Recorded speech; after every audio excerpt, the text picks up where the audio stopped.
Good afternoon. My name is Timothee Снайдер. I'm very pleased to have been invited to speak to you today in the framework of the Kyiv Security Forum. What I've been asked to do is say a few words about Mr. Putin's attitude towards Ukraine. And this I am very happy to do. As all of you will know, earlier this year, Mr. Putin published a kind of essay expressing his own attitude about Ukrainian and Belarusian and Russian history. Now, this essay, historically speaking, is entirely without merit. When I read it as a historian, the feeling I have is the same feeling I have when, for example, at a cocktail party, I'm forced to speak to someone who has a very strong conviction about something in the past, but doesn't really know what he's talking about. Normally, a historian in that situation simply smiles and nods and finds an excuse to walk away. But because Mr. Putin is not just anyone, because Mr. Putin is the head of state of an important country, one has to take these views seriously.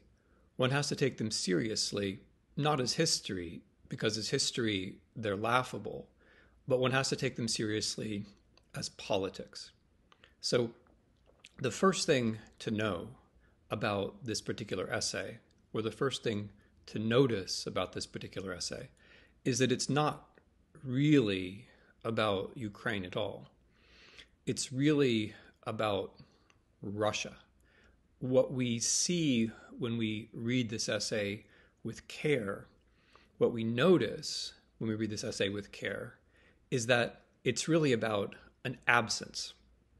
It's about the absence of a story of Russia. There is no story of Russia that Mr. Putin is able to tell. What he is able to tell is a story about some kind of encounter with Ukraine, which somehow, for mysterious reasons, went wrong. The second thing we notice about this story is that this is not a story about the future. It's a story about the past. And here we see something characteristic about Mr. Putin's regime. There is no future in the way that Mr. Putin talks about Russia. There's only a past, a mythical past. And this is a characteristic problem of his kind of regime. In an oligarchy, or in a kleptocracy, or a plutocracy, whatever you prefer, where all the resources are captured by a few elites around the center of the regime, it's very difficult to talk about the future. It's very difficult to imagine the future. So in that situation, what the kleptocratic regime does is it produces myths about the past. It fills the space of politics where there is no future with a past. But the problem here is that the story doesn't have Russians in it. The story doesn't have people in it. What the story reveals is just how early Russia is in the development of its own national story. The way that Mr. Putin tells his story, Ukraine is there as a kind of crutch. Belarus is there as a kind of crutch. Russia is unable to tell a story about itself, and so the story that is told relies upon other peoples. So as I say, Mr. Putin's essay is not really about Ukraine. It's really about Russia. And what it's telling us is that the head of state of the Russian Federation is not capable of telling a story that is only about Russia, that Russia has not yet reached the stage of development where that kind of thing is possible.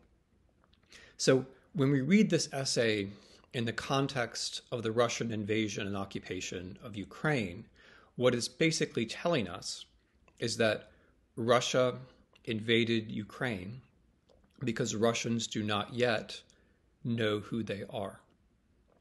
Russia, under Mr. Putin, invaded Ukraine in order to be able to tell a kind of story about who Russians are.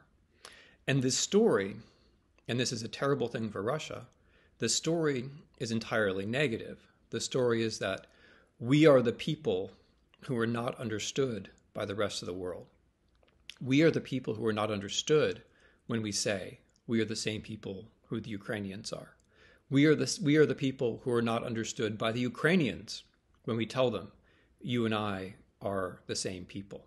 So what Mr. Putin is creating for Russia is a kind of identification which is mythical, which is located in the past, and which is entirely negative. It's entirely dependent upon other people rejecting what Russians say about themselves and about the rest of the world. And here is where the problem, I think, reaches its deepest point, because this negative definition of Russia becomes a kind of substitute for an actual foreign policy. If Mr. Putin had an actual foreign policy, in the sense of a foreign policy defined to protect the long-term interests of the Russian Federation and its peoples, that foreign policy would be concerned primarily with China. It would be concerned primarily with protecting Russian sovereignty vis-a-vis China. Russia has existential problems with respect to China. Russia has no such existential problems with respect to the West. But the invasion of Ukraine and all of this storytelling about the invasion of Ukraine, it creates problems with the West, which did not have to exist. In other words, what Mr. Putin has done with this invasion and with this story is to cut Russia off from the West entirely unnecessarily and put Russia essentially in the position of being a country subordinate to China. That is Mr. Putin's foreign policy achievement. Looked at with a cold eye, it seems very much like a foreign policy failure. Insofar as Russia has leverage in the world, it's because Russia is between the West and China. By invading Ukraine, Russia cut itself off from the West, thereby seriously weakening its position with respect to China. This is Mr. Putin's foreign policy inheritance. And that leads me to the final point. There's something which is essentially unsayable in Russia, at least in public policy circles. And that is that Russia cut itself off from Ukraine.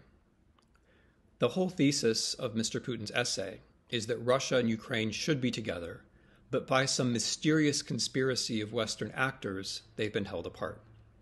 But the truth is actually much simpler than that. The truth is right in front of our eyes.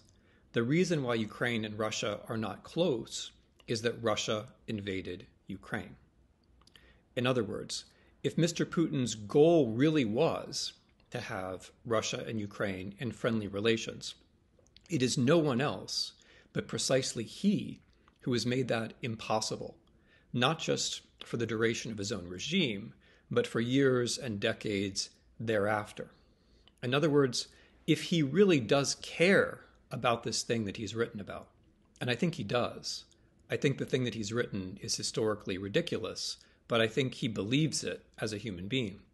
If he really does care about Russia and Ukraine being close, there is no human being in the world who is more to blame for the absence of those close relations than he himself, Vladimir Putin. It is he himself, through his foreign policy, through his actions, through his choice to invade Ukraine, who has made close Russian-Ukrainian relations impossible. Now, this is unspeakable. This is something that cannot be said, and therefore, Mr. Putin has to indulge in this long historical fantasy, which allows him to say, no, it wasn't me. It was the West. It doesn't have to do with something which just happened, my invasion of Ukraine. It has to do with some kind of long historical fable. And so this brings me to the answer to the question, why this essay? Why now? Why 7 years after the invasion of Ukraine? The answer has to do with not the past, with the present. It has to do not with Ukraine, but with Russia. And very particularly, it has to do with the late stages of the Putin regime. Mr. Putin is the aging leader of a despotic regime which has failed on its own terms. It's failed to establish Russia as an independent foreign policy actor. In fact, it's put Russia in a subordinate position vis-a-vis China, and it's failed to bring Russia and Ukraine closer together. On the contrary, by invading Ukraine, Russia has ensured Ukrainian enmity for a very long period of time. So at this stage in Mr. Putin's career, what is left is to cover up these failures with a lie. Thank you very much for your attention.